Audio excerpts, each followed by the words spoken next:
Good morning everyone. तो एक news है रिगार्डिंग टू पेट्रोल और डीजल व्हीकल के अराउंड। ठीक है, तो इसमें टॉपिक है tighter norms on emission and clamp down on diesel. क्या हुआ, एक डेटा आया है, डेटा में क्या बताया गया है कि नॉन BS6 डीजल व्हीकल है उसको क्या कर दिया गया है, बैन कर दिया गया है जब तक एयर इंप्रूव नहीं होगा। मतलब पेट्रोल व्हीकल आप चला सकते हो, ठीक है, और अगर डीजल व्हीकल चलाना है तो आपको BS6 डीजल इंजन होना चाहिए। ठीक है, तो इसको दिल्ली गवर्नमेंट ने बैन कर दिया है जब तक एयर दिल्ली की इंप्रूव नहीं हो जाती है। हुआ क्या है प्रेजेंट टाइम में, इस समय क्या हुआ है कि पिछले एक साल में जो पेट्रोल व्हीकल है, गवर्नमेंट के इन सब कामों की वजह से पेट्रोल व्हीकल की जो परसेंटेज है वो इंक्रीज कर गई है फिजिकल फाइनेंशियल ईयर पुराने वाले से 10% का। ठीक है, यहाँ पे लिखा है प्रेजेंट टाइम में 76% हो गया है, 10% का राइज हुआ है पिछले साल से।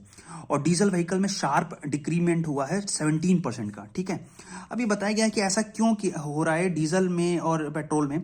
तो ये वहां पे एक रीजन दिया गया है कि डीजल इंजन जो होता है, पेट्रोल इंजन क्या है, पेट्रोल इंजन में होता है स्पार्क प्लग, लेकिन डीजल इंजन में होता है डीजल इंजन जो चलता है कंप्रेस्ड एयर की हेल्प से चलता है। ठीक है, तो लेकिन इस एक अच्छाई ये है डीजल में कि क्या होता है कि वो 15 to 20% क्या है, कम फ्यूल यूज करता है पेट्रोल व्हीकल से। ठीक है, एक इसमें अच्छाई ये है कि पेट्रोल व्हीकल से या पेट्रोल इंजन जो पेट्रोल इंजन है वो ज्यादा यूज करती है 15 to 20% किससे, डीजल से।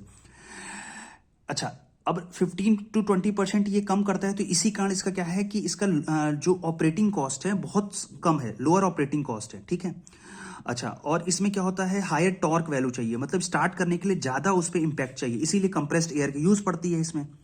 ठीक है, अब देखो इसमें एक चीज बताई गई है कि अगर हम फॉरेन की भी बात करेंगे तो फॉरेन में क्या हुआ है, जितनी भी जैसे फॉरेन की कंट्री हैं, developed country, France, Germany, UK, ये भी पेट्रोल व्हीकल पे अब ज़्यादा प्रेशर दे रही है कि पेट्रोल व्हीकल चलाओ। ठीक है, अच्छा, अब होता क्या है कि BS6 अपग्रेड, BS क्या होता है कि पहले इंडिया में BS4 भारत स्टेज 4 चलता था, 5 को एलिमिनेट करके सीधे 6 ले आया गया है। ठीक है, भारत स्टेज 6।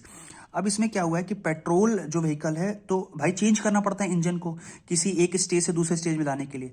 तो जो पेट्रोल की गाड़ियां हैं ना, पेट्रोल की गाड़ियां वो क्या कर रही हैं, उसमें कॉस्ट उतना ज्यादा नहीं आ रहा है चेंज, क्योंकि पेट्रोल में भारत स्टेज 4 से 6 में लाने पे देखो केवल दो चीज का चेंज करना पड़ रहा है। किसमें, पेट्रोल व्हीकल में। पहला है catalyst and the electronic control upgrade. ठीक है, ये किसमें चेंज करा जा रहा है, केवल पेट्रोल व्हीकल 6 में। लेकिन डीजल व्हीकल में ना 3 तरह के शिफ्ट करने पड़ रहे हैं, डीजल पर्टिकुलर फिल्टर, दूसरा है selective catalytic reduction system, and third है lean NOx trap to curb particular matter PM and NOx emission are mandated under the BS6 norms. ये तीनों चीज लगा देंगे तो ये कम इमिट करेगी पेट्रोल व्हीकल से। लेकिन इससे लॉस क्या होता है, इससे लॉस ये है कि ये ज्यादा क्या एक प्रॉब्लम क्या आ जाती है कि इसका कॉस्ट जो है बढ़ जाता है। तो दो चीज मेन बताया गया है कि क्यों जो पेट्रोल व्हीकल है कॉस्टली पड़ रहा है या लोगों ने उसको परचेस करना कम कर दिया है, क्योंकि जो भारत स्टेज 6 है वो उसमें 3 चेंज करने पड़ रहे हैं। उन 3 चेंज करने से क्या हो रहा है, वो कॉस्टली पड़ रहा है। दूसरा, जितनी भी गवर्नमेंट है वो क्या कर रही हैं कि अब पेट्रोल पे ज्यादा वर्क कर रही हैं। ठीक है, पहला तो कॉस्टली एक डीजल व्हीकल कॉस्टली पड़ता है, और दूसरा क्या है, दूसरा ये है कि इसमें चेंजेस कम से कम करने पड़ रहे हैं।